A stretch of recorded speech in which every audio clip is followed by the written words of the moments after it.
Effectivement, nous sommes dans le département depuis le vendredi, dans le cadre d'une initiative que nous appelons pour le moment Tifa Solution.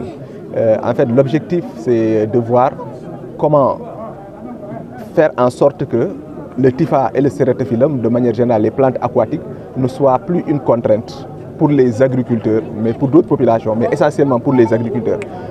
Parce que souvent nous sommes interpellés par eux. Des fois, à un moment de l'année, l'hydrolicité de l'eau pose problème, donc ils nous interpellent pour pouvoir leur apporter une assistance. Et souvent aussi nous interpellons la SAED. Maintenant, pour que cela n'arrive plus, pour qu'on puisse gérer ce problème-là de façon durable, on s'est dit qu'il est temps de vraiment trouver une solution à ça. Et la première phase de la mission, qui est une mission conjointe avec la SAED, qui est représentée aujourd'hui par Madame Ndela Faye. Il y a aussi l'OLAC, il y a aussi la CSS qu'on a vue hier, et la SONAGED aussi, qui est aujourd'hui représentée par M. Diouf.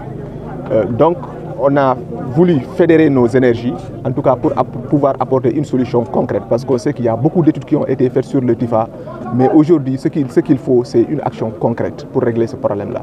Et nous nous attelons à ça. Et c'est dans ce cadre-là aussi qu'on nous a invités à cette activité-là, des ouvriers du BTP, que nous avons salué, parce que ce que nous faisons aujourd'hui entre un peu en ligne par rapport à ce qu'eux, ils font. Parce qu'ils sont dans le bâtiment. Et nous savons qu'aujourd'hui, le Tifa peut être valorisé pour pouvoir faire des briques et construire de façon écologique. Et ces constructions sont plus adaptées à nos conditions. Et aujourd'hui, on parle de souveraineté. Donc, il est temps aujourd'hui que nous puissions inventer un modèle architectural sénégalais. Donc, il faut qu'on sorte du suivisme. Aujourd'hui, ce que nous utilisons en béton, même quand vous allez en Europe, ils ne le font pas. Nous utilisons trop de béton. Et nous voyons que même dans nos bâtiments, il fait excessivement chaud. Des fois, les gens préfèrent même dormir dehors. Alors qu'il y a des solutions naturelles qui sont là. Donc, nos grands-pères utilisaient ces constructions en argile et ils se sentaient bien là-bas. Donc aujourd'hui, il faut en tout cas retourner dans le passé, revoir ce que les gens faisaient de bien et avec les technologies modernes, améliorer de telle sorte que ça puisse attirer les gens, que ce soit vraiment beau, que les gens aient envie de construire avec ces matériaux-là qui coûtent moins cher et parfois même la moitié de ce que vous allez dépenser. Par exemple, avec les briques Antifa, nous avons rencontré un expert qui nous dit qu'on n'a même pas besoin d'acheter du fer pour le faire. Donc vous voyez comment ces constructions-là peuvent être adaptées à nos populations qui n'ont pas certains moyens pour s'offrir une maison.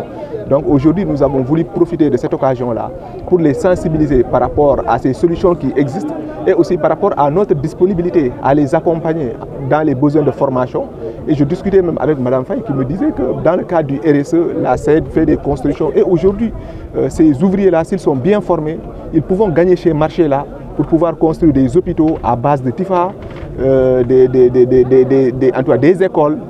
Donc aujourd'hui, en tout cas, c'est une niche c'est une opportunité qu'il faut saisir à leur niveau.